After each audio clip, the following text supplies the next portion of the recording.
Brunson to me is like Allen Iverson in this era. To me, they're using Brunson how AI was used in Philly.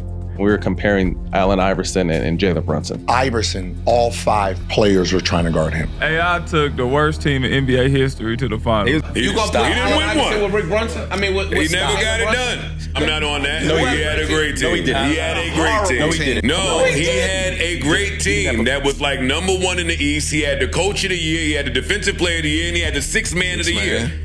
Bruh. In the same year. Do you know how hard that is? In June of 2026, a 6'1" guard who scouts said was too small, too slow, and too earthbound to ever lead a champion, led a champion. 45 points in the closeout, the Garden's first parade in 53 years.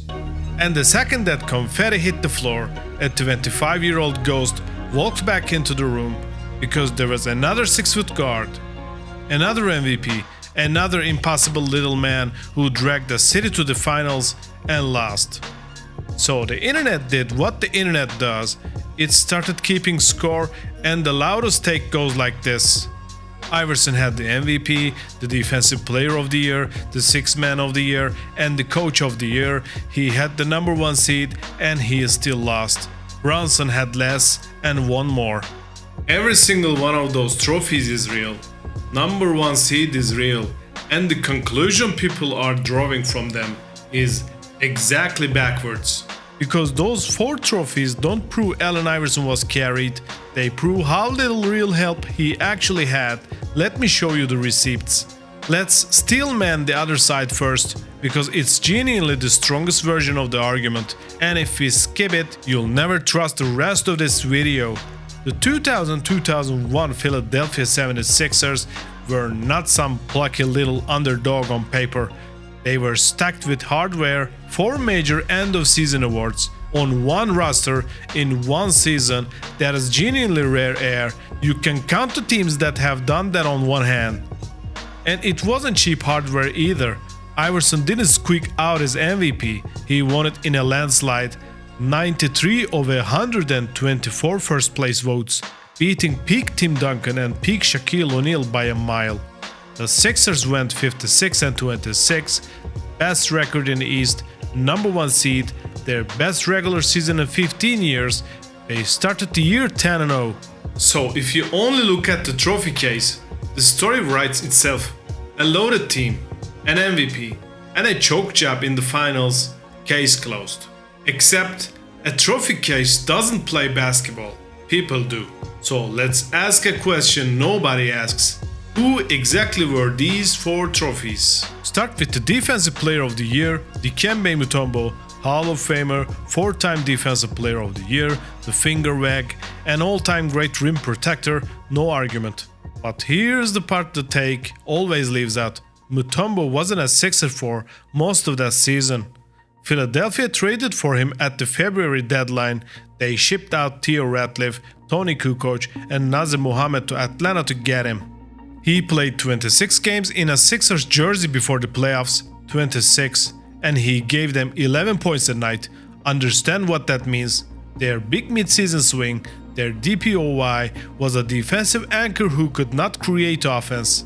He was there to protect the rim, not to take pressure off Iverson's scoring.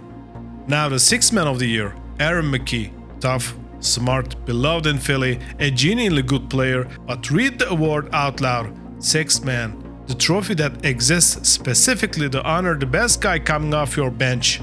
Think about how strange that is for a second. If your second best player's crowning achievement is being the best reserve in the league, that is not a sign of depth. That is a sign that your starting 5 had exactly 1 star. McKee gave them 11-6 a game. Behind him, Eric Snow, 9-8, Tyrone Hill, 9-6, George Lynch, 8-4. These are good, gritty role players. Every contender needs them.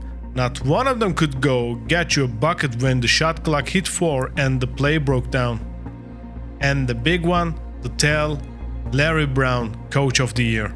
Why did Brown win it? Because he engineered a 7-game improvement and built one of the best defenses in basketball. The Sixers finished with the 5th best defensive rating in the entire league. And that is the quiet confession buried inside the trophy. You do not build your whole identity around defense if your offense has options. So line them up. The DPOY was a rented rim protector, the sixth man was, by definition, a bench player, the coach of the year won it for the defense, add it all up, and you don't get a co-star, you get a beautifully built sports system with one chair at the top and only man who could sit in it. Here's the reframe this whole video is built on. Those 4 trophies aren't evidence that Iverson had any help.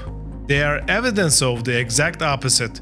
A balanced contender doesn't usually sweep the individual awards like that. You know who sweeps individual awards? A team that is wildly, almost unhealthily, top-heavy. One transcendent star bending the whole season around himself, surrounded by specialists who each get rewarded for doing one thing extremely well. The trophies are the symptom. The disease, if you want to call it that, is that Allen Iverson was the only person on that team who could generate offense out of nothing. The awards are what it looks like when one man is the entire engine and everyone else is engineered around his single flow that he couldn't pass the load to anyone.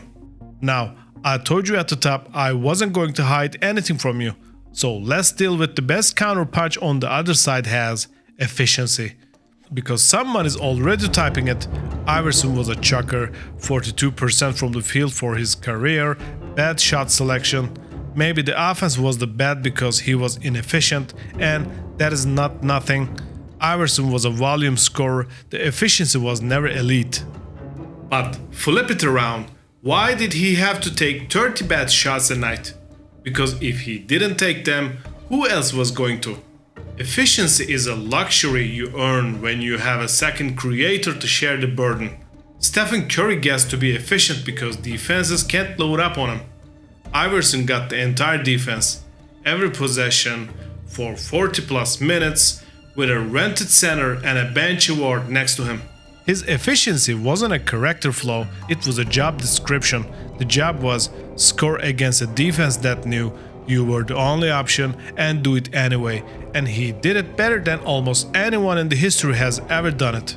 If the regular season trophies don't prove he had help, the playoffs prove it twice over, because here's what actually happened to that stacked roster once games got real. Round 1, the Pacers pushed them.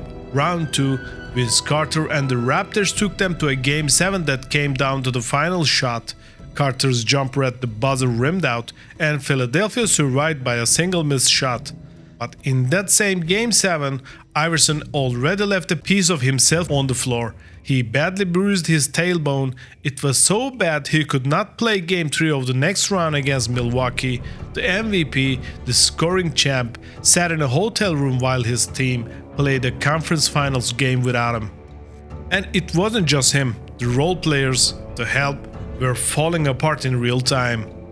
Read that ledger back. Their starting small forward broke his foot and missed almost the entire playoff run. Their point guard was playing on a fractured ankle. Their sixth man of the year, the guy who averaged 16 a game over first 3 rounds, played the finals on a cracked ankle and reached double figures exactly once in 5 games. So when people say Iverson had a great supporting cast, I need you to picture what that cast actually looked like by June. And now the part where I keep my promise to the Lakers fans, because if I don't say this next part, none of you will trust anything else I've said. The team was waiting in the finals wasn't just good, it might be the most dominant playoff team that has ever existed. Shaq and Kobe's 2001 Lakers went 15-1 in the postseason, the best playoff run in NBA history at the time. They were undefeated in regulation, undefeated on the road. They steamrolled 3 straight 50-win teams without losing a single game. Shaq averaged a 33-16 for the finals and walked off his second straight finals MVP. So let me be completely fair. Losing to that team is not a knock on anybody. Anyone loses to that team. A healthy Sixers roster loses to that team. The 2026 Knicks would lose to that team. This is not Iverson failing. This is Iverson running into a wall that the entire league ran into. And yet, in Game 1, a hobbled little man on broken roster did something nobody else managed in 2 months. He beat them. 48 points in his finals debut, still the most anyone has ever scored in a finals debut, a 6-point overtime win, and the single most disrespectful step over in the history of the sport. He didn't win the series, of course he didn't, but he put the only blemish on the greatest playoff run ever assembled, and he did it with a rented center, 2 fractured ankles, and a bruised tailbone of his own. That is the run people are comparing to a championship. Which finally brings us back to 2026 and to the question that started all this.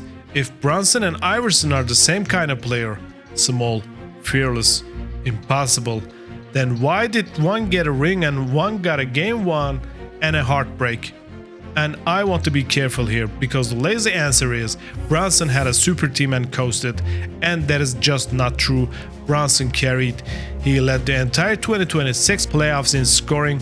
In the clutch, he scored more points by himself than the rest of the team combined. In the closeout Game 5, he put up 45 of the next 94. That is an Iverson level load. So it is not that Brunson did less. It is that when Brunson looked up from carrying, there was actually someone there to catch the ball, and that is the whole difference. Look at who Brunson's help was. Karl Anthony Towns, an all-NBA level offensive center who could score, pass and stretch the floor. The Knicks were a different, better team every minute he was on the court. OG Anunoby, who shot nearly 49% from 3 in those playoffs, one of the most accurate shooting runs by a champion ever, and who won Game 4 of the finals with a tip-in at the buzzer. Mikal Bridges, Josh Hart, real players who could create and, just as importantly, who stayed on the floor. That is the comparison, not toughness or heart or talent at the very top. You can argue Iverson and Brunson are dead even there. The difference is the second guy who could score, and the difference is who was still standing in June. Brunson got to be closer because someone else could be the engine when he needed a breath. Iverson never got a breath. He was the engine, the closer, the spacing, the only healthy scorer left, all at once, against the best team of all time.